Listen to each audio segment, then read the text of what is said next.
Hi കുട്ടികളെ, നമ്മൾ കഴിഞ്ഞ ക്ലാസ്സിൽ എവിടം വരെയായിരുന്നു പഠിച്ചു നിർത്തിയത്? ഹൈജീൻ ഹാബിറ്റ് അല്ലേ, നമ്മുടെ വ്യക്തി ശുചിത്വം. അവിടെ വരെ നമ്മൾ കഴിഞ്ഞ ക്ലാസ്സിൽ പഠിച്ചു നിർത്തിയത്. ഇനി നമുക്ക് പഠിക്കാനുള്ളത് ബാക്കി ഭാഗം എന്ന് പറഞ്ഞാൽ ഇമ്മ്യൂണിറ്റി. ഇമ്മ്യൂണിറ്റി എന്ന് വെച്ചാൽ എന്തുവാ? രോഗപ്രതിരോധ ശേഷി അല്ലേ. നോക്കാം.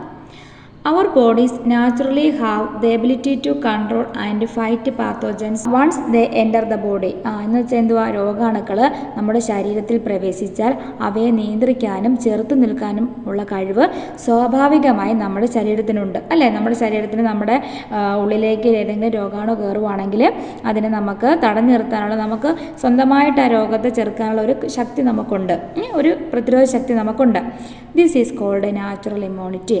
ഇതിനെ പറയുന്ന പേരാണ് സ്വാഭാവിക രോഗപ്രതിരോധ ശേഷി അല്ലെങ്കിൽ നാച്ചുറൽ ഇമ്മ്യൂണിറ്റി. നമുക്ക് പ്രകൃതി തന്നെ നമുക്ക് സ്വന്തമായ ശരീരത്തിന് ഒരു പ്രതിരോധ ശക്തി നൽകിയിട്ടുണ്ട്. ആ പ്രതിരോധ ശക്തി കൊണ്ട് നമ്മൾ കുറേയൊക്കെ രോഗങ്ങളെ നമുക്ക് ചെറുത്ത് നിൽക്കാൻ പറ്റും.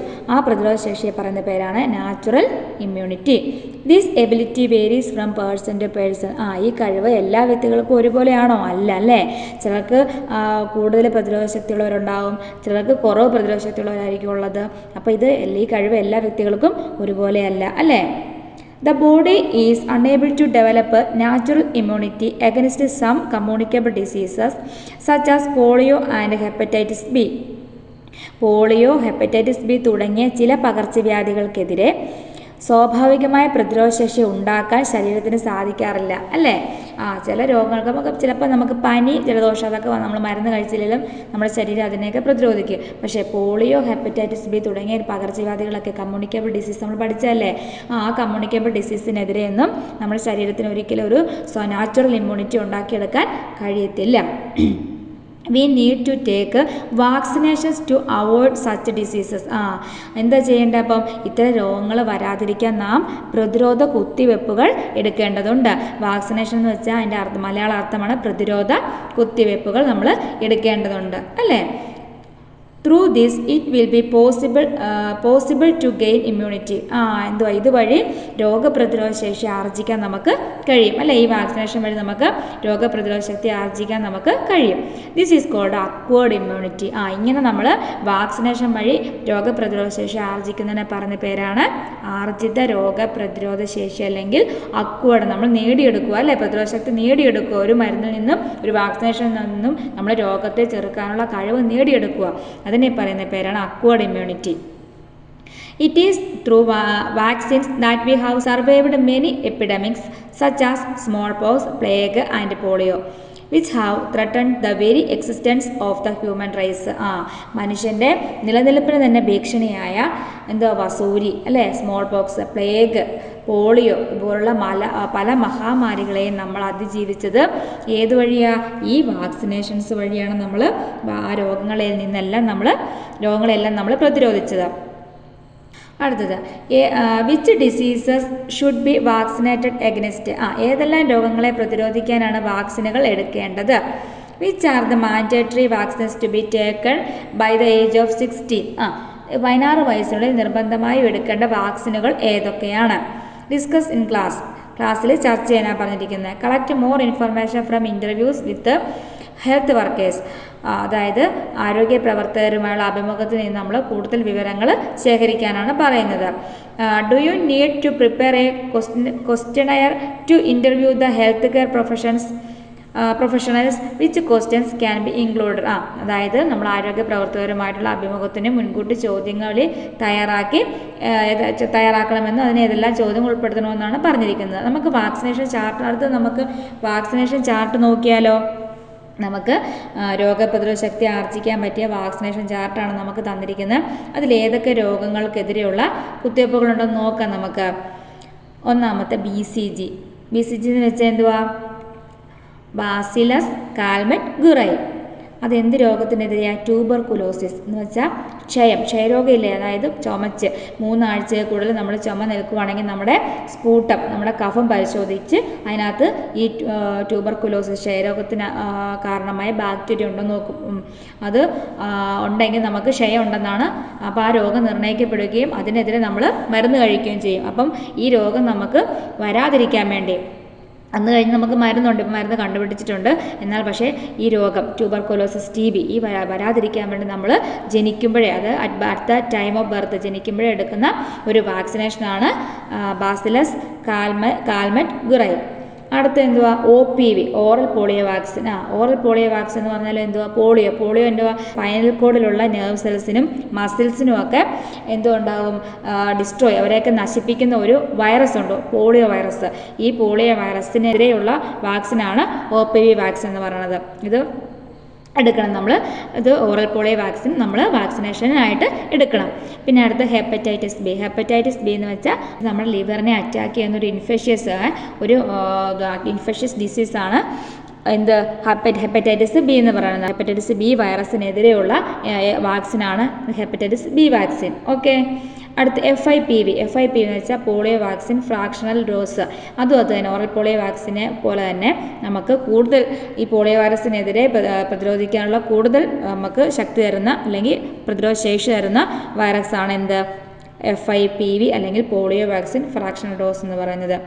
അടുത്തത് RVV rota virus vaccine. Rota virus എന്ന് പറഞ്ഞാൽ നമുക്ക് വൊമിറ്റിങ്, അത് ഛർദിൽ, അതുപോലെ തന്നെ വയറിളക്കം, ലോസ് ഓഫ് അപ്പിറ്റൈറ്റ് വിശപ്പില്ലായ്മ, ഇതുപോലെയൊക്കെയുള്ള അസുഖങ്ങൾ ഉണ്ടാക്കുന്ന വൈറസാണ്. അത് കുട്ടികളിലാണ് കൂടുതലും ഇതൊക്കെ ഉണ്ടാകുന്നത്. അങ്ങനെ ഉണ്ടാക്കുന്ന വൈറസ് റോട്ടാ വൈറസ്. അപ്പോൾ റോട്ടാ വൈറസിനെതിരെയുള്ള വാക്സിനാണ് RVV അല്ലെങ്കിൽ റോട്ടാ വൈറസ് വാക്സിൻ. അടുത്ത ഏതാ? PCV എന്ന് വെച്ചാൽ ന്യൂമോകോക്കൽ കോൺജുഗേറ്റ് വാക്സിൻ. ഇതും അതുപോലെ ന്യൂമോകോക്കസ് വാക്സിൻ നമ്മുടെ റെസ്പിറേറ്ററി ശ്വസന വ്യവസ്ഥയെ ബാധിക്കുന്ന ഒരു അസുഖമാണ് ന്യൂമോകോക്കസ്. ആ വൈറസിനെതിരെ ഉള്ള പ്രതിരോധ ശക്തി ലഭിക്കാനുള്ള വാക്സിനാണ് ന്യൂമോകോക്കൽ കോൺജുഗേറ്റ് വാക്സിൻ. അടുത്ത MR വെച്ചാൽ മീസൽസ് റൂബല്ല വാക്സിൻ. നമ്മുടെ അച്ഛനും അമ്മയൊക്കെ പറഞ്ഞു കേട്ടിട്ടില്ലേ പണ്ട്? അഞ്ചാം പനി എന്ന്. ഈ അഞ്ചാം പനിയാണ് മീസൽസ് എന്ന് പറയുന്നത്. ഈ അഞ്ചാം പനിയുടെ ലക്ഷണങ്ങൾ എന്തൊക്കെയാണ്? നല്ല ശക്തിയായ പനി ഉണ്ടാകും, നല്ല ശക്തിയായ തലവേദനയാകും. പിന്നെ എന്തുവാ? തലവേദന കൂടാതെ നമ്മുടെ ശരീരത്ത് അല്ലെ, നമ്മുടെ ദേഹത്ത് ചുവന്ന കളറുള്ള റാഷസ് വരും അല്ലേ? ചുവന്ന് റെഡ് കളറുള്ള റാഷസ് വരും, പൊട്ടി വരും. അപ്പം ഇത് റൂബല്ല. അതുപോലെ തന്നെ റൂബല്ലേക്കും ഇതുപോലെ തന്നെ റാഷസ് വന്ന് പനി ഉണ്ടാകുന്നതാണ് ഇതിൻ്റെ ലക്ഷണം എന്ന് പറയുന്നത്. അപ്പോൾ ഈ മീസൽസ് റൂബല്ല എന്നീ രോഗങ്ങൾക്കെതിരെയുള്ള പ്രതിരോധശക്തി കിട്ടാനുള്ള വാക്സിനാണ് measles rubella vaccine, MR vaccine എന്ന് പറയുന്നത്. അടുത്ത DPT എന്ന് വെച്ചാൽ ഡിഫ്തീരിയ പെർട്ടൂസിസ് ടെറ്റനസ് വാക്സിൻ.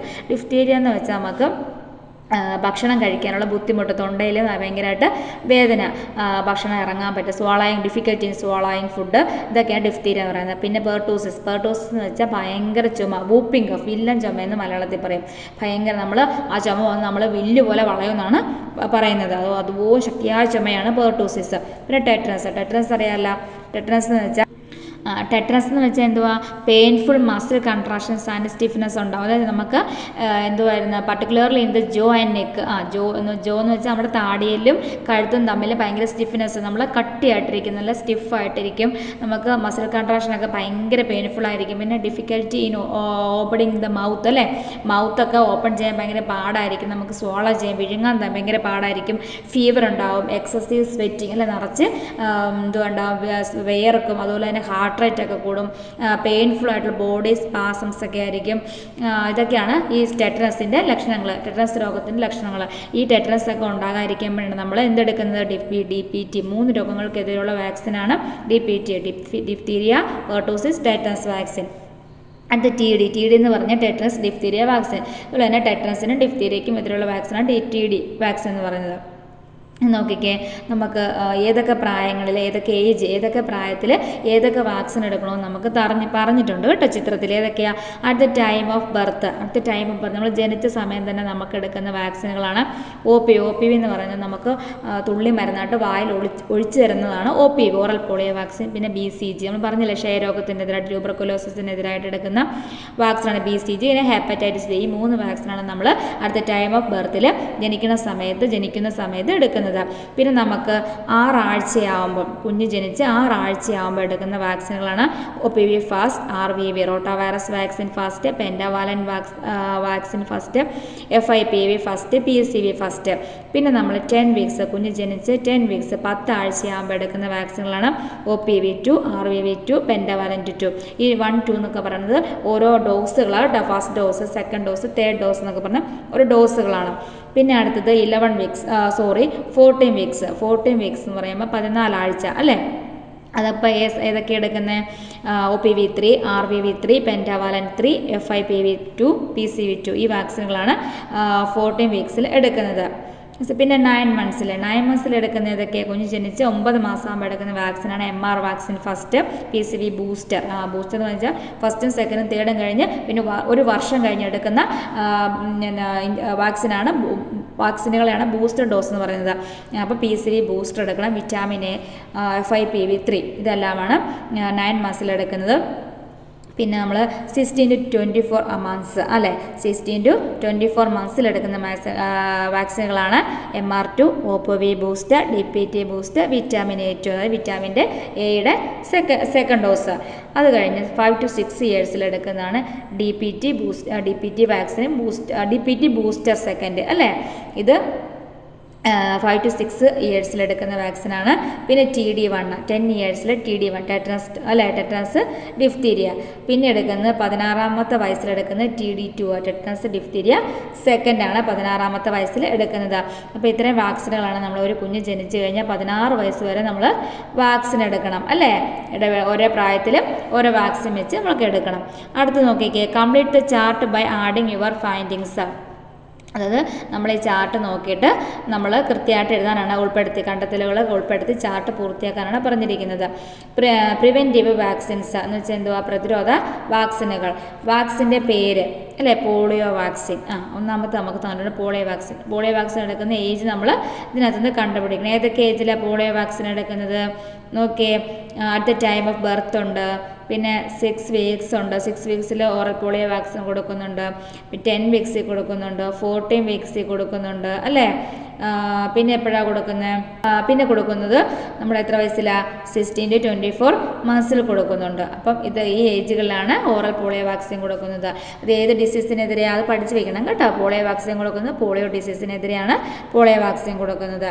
പിന്നെ നമുക്ക് അതിനകത്ത് നോക്കിയിട്ട് അടുത്ത വേണ്ട എഴുതുക BCG അല്ലേ. BCG ഏത് ഏത് ഏജിലാണ് എടുക്കുന്നത്? അടുത്ത ടൈം ഓഫ് ബർത്തിലാണ് അല്ലേ. ഡിസീസ് ഏതാ? ട്യൂബർകുലോസിസിന് എതിരായിട്ടാണ് എതിരായിട്ടാണ് എടുക്കുന്നത്. പിന്നെ ഏത് നമുക്ക് tetanus diphtheria vaccine. Tetanus diphtheria vaccine ഏതൊക്കെ ഏജുകളിൽ എടുക്കുന്നത്? 10 ഇയേഴ്സിലും 60 ഇയേഴ്സിലുമാണ് ടെറ്റനസ് ഡിഫ്തീരിയ വാക്സിൻ എടുക്കുന്നത്. അത് ഏതൊക്കെ രോഗങ്ങൾക്കെതിരെയാണ്? ടെറ്റനസും ഡിഫ്തീരിയയും. പിന്നെ നമുക്ക് വേണമെങ്കിൽ എഴുതാമല്ലോ ഹെപ്പറ്റൈറ്റിസ് ബി അല്ലേ. ഹെപ്പറ്റൈറ്റിസ് ബി ഏത് ഏജിലാണ് എടുക്കുന്നത്? അറ്റ് ദ ടൈം ഓഫ് ബർത്തിൽ എടുക്കുന്നുണ്ട് ഹെപ്പറ്റൈറ്റിസ് ബി വാക്സിൻ. പിന്നെ എടുക്കുന്നുണ്ടോ? നോക്കിക്കേ, ഹെപ്പറ്റൈറ്റിസ് ബി പിന്നെ എടുക്കുന്നുണ്ടോ? ഇല്ല അല്ലേ. അപ്പം at the time of birth മാത്രമാണ് നമ്മൾ ഹെപ്പറ്റൈറ്റിസ് ബി വാക്സിൻ എടുക്കുന്നത്. അത് ഹെപ്പറ്റൈറ്റിസ് ബി രോഗത്തിനെതിരെയാണ്. ഹെപ്പറ്റൈറ്റിസ് ബി വൈറസിന് എതിരെയാണ് ഹെപ്പറ്റൈറ്റിസ് ബി വാക്സിൻ എടുക്കുന്നത്. ഓക്കെ, മനസ്സിലായോ? ഇനി നോക്കിയേ, proper awareness is to be given to the people regarding the mode of transmission of diseases and the methods of prevention. രോഗങ്ങൾ പകരുന്ന വിധവും പ്രതിരോധിക്കാനുള്ള മാർഗങ്ങളും സംബന്ധിച്ച് ആളുകൾക്ക് ശരിയായ അറിവ് നൽകാൻ വേണ്ടി നമുക്ക് എന്തൊക്കെ ചെയ്യാം? ഡ്രാമ അല്ലേ, നാടകങ്ങൾ വഴി നമുക്കിത് പ്രചരിപ്പിക്കാൻ പറ്റും. ഡ്രാമ. പിന്നെ പപ്പർട്രി എന്ന് വെച്ചാൽ നമുക്ക് പാവനാടകം വഴി ഇത് പ്രചരിപ്പിക്കാൻ പറ്റും. പിന്നെ കാർട്ടൂണുകൾ വഴി പോസ്റ്ററുകൾ വഴി പ്രചരിപ്പിക്കാൻ പറ്റും. പിന്നെ നമുക്ക് ഷോർട്ട് ഫിലിംസ് വഴി പ്രദർശിപ്പിക്കാൻ പറ്റും. ഡിബേറ്റ്, സ്പീച്ച് ഇതെല്ലാം വഴി നമുക്ക് ഇത് പ്രദർശിപ്പിക്കാൻ പറ്റും. പിന്നെന്തുവാ? Diseases can be kept away with proper awareness and preventive measures.